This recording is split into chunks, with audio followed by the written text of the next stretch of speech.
Pathanamthitta government ആശുപത്രിയിൽ നിന്നും 4 മാസങ്ങൾക്ക് മുമ്പ് വലതുകാലിൽ വലിയ വ്രണവുമായി കഴിഞ്ഞിരുന്ന പ്രഭാകരൻ നായർ 62 വയസ്സ്, പക്ഷാഘാതം വന്ന് വലതുവശം തളർന്ന് പരസഹായം കൂടാതെ ഒന്നും ചെയ്യുവാൻ കഴിയാത്ത സാഹചര്യത്തിൽ ഭാര്യ ശ്രീദേവി 51 വയസ്സ് എന്നിവരെയുമാണ് കിടങ്ങന്നൂർ കരുണാലയം ഏറ്റെടുത്തത്. മക്കളില്ലാത്ത ഈ ദമ്പതികൾ മലയാളപ്പുഴ സ്വദേശികളാണ്.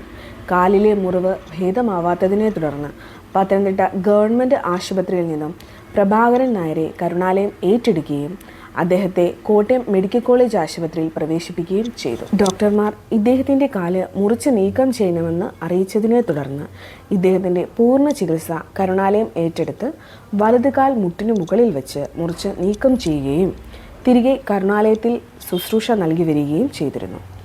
തുടർന്ന് ഇദ്ദേഹത്തിൻ്റെ കാലിലെ മുറിവുകൾ എല്ലാം ഭേദപ്പെടുകയും കൂടാതെ ശ്രീദേവിക്കും രോഗം ഭേദപ്പെടുകയും ചെയ്തു. തുടർന്ന് ഇവരുടെ ബന്ധുക്കളെ വിവരം അറിയിക്കുകയും ബന്ധുക്കളെത്തി ഇവരുടെ സംരക്ഷണം ഏറ്റെടുക്കുകയും ചെയ്തു. കരുണാലയം ഏറ്റെടുത്ത് സംരക്ഷിച്ചവരിൽ സുഖം പ്രാപിച്ചു പോകുന്നവരാണ് ഇവർ.